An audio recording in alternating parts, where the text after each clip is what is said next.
Oke. Jadi yang namanya Tuhan itu, Bung, tidak akan mungkin kemudian keluar dari derajat ketuhanannya, nggak mungkin. Tidak akan mungkin. Kalau kita menitik beratkan kemudian pada logika sehat kita ini, seibarat sebuah rumah, tanpa Tuhan yang mengatur rumah itu akan hancur. Seibarat pesawat terbang yang sedang beroperasional, tidak ada kemudian yang mengendalikan pesawat itu, maka pesawat itu akan hancur. Atau tiba-tiba saja pilotnya berubah menjadi kucing. Kucing tidak akan pernah bisa mengoperasionalkan pesawat. Seketika ilmu seorang pilot manusia tadi, yang tahu tombol kiri, tombol kanan, yang tahu kemudian not-not pesawat tersebut, begitu dia pengetahuan untuk mengoperasionalkan pesawat. Begitu juga Tuhan. Ketika Tuhan yang maha mengetahui berubah dia menjadi manusia, maka dia tak berdaya kemudian untuk menjaga alam semesta ini. Kenapa? Karena dia sudah jadi manusia. Apa buktinya? Yohanes 5 nomor 30. Aku tidak dapat berbuat apa-apa dari diriku sendiri. Selesai kita. Tuhan itu satu, jadi manusia. Ya, jadi yang jaga alam semesta ini siapa? Jadi ada kemustahilan pada diri Tuhan pencipta langit dan bumi, yaitu mustahil pencipta alam semesta yang maha sempurna itu berubah menjadi tidak sempurna. Dengan kata lain, mustahil Tuhan berubah menjadi bukan Tuhan. Nah, bagaimana logikanya? Kalau misalnya ada yang menyangga, oh enggak Bang Suma, Tuhan saya itu menambahkan kemudian kodrat. Menambahkan kodrat artinya yang tadinya tak ada kodrat itu diadakan kemudian untuk ada. Segala sesuatu yang diadakan menjadi ada, itu jatuhnya ciptaan.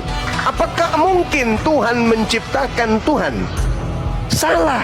Ketika Tuhan menciptakan sesuatu ini adalah hal baru, digelari Tuhan, digelari pencipta sekalipun, digelari Sang Maha Kuasa sekalipun, digelari hal yang paling tertinggi seperti Khalik sekalipun, tidak akan mampu gelar-gelar itu merubah kodratnya menjadi hal yang baru alias ciptaan. Apa mungkin Tuhan menciptakan Tuhan yang lebih kecil dari dirinya? Atau Tuhan menciptakan makhluknya yang lebih rendah dari dirinya? Apa mungkin Tuhan akan menciptakan hal tersebut? Kalau sekiranya mungkin Tuhan mampu menciptakan Tuhan, maka Tuhan yang diciptakan ini bukan lagi Tuhan, melainkan hanya makhluk ciptaan Tuhan atau Tuhan ciptaan Tuhan. Siapakah Tuhan di antara dua Tuhan ini? Yang menciptakan Tuhan atau Tuhan yang diciptakan? Jelas, yang menciptakan Tuhan baru inilah yang Tuhan. Yang ciptaan baru ini bisa digelari Tuhan, bisa digelari apapun, tapi pada prinsipnya dia adalah ciptaan. Dengan kata lain, dia adalah sesuatu yang berasal dari sang sumber segala-galanya. Tidak sah keimanan seseorang, bukan hanya keimanan, tidak sah orang itu disebut manusia sehat, normal, berakal apabila dia pada posisi tersebut. Kenapa? Mustahile Tuhan menciptakan Tuhan. Yang benar adalah Tuhan menciptakan makhluk, tapi sebagian manusia picik, licik, fasik, salim menganggap bahwa ciptaan itu adalah Tuhan.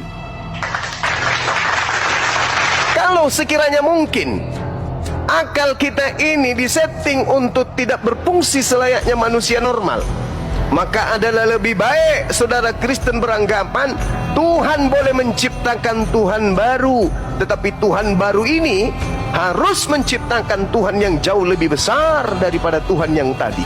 Nah, Tuhan yang baru ini yang lebih besar dari Tuhan yang menciptakannya kudu bisa juga menciptakan Tuhan yang baru, yang jauh lebih besar daripada dirinya. Demikian seterusnya. Tuhan menciptakan Tuhan, Tuhan menciptakan Tuhan, Tuhan menciptakan Tuhan. Tuhan yang menciptakan Tuhan ini paling terakhir kemudian menciptakan Tuhan lagi yang paling dahsyat. Maka saya katakan itu konsep gila.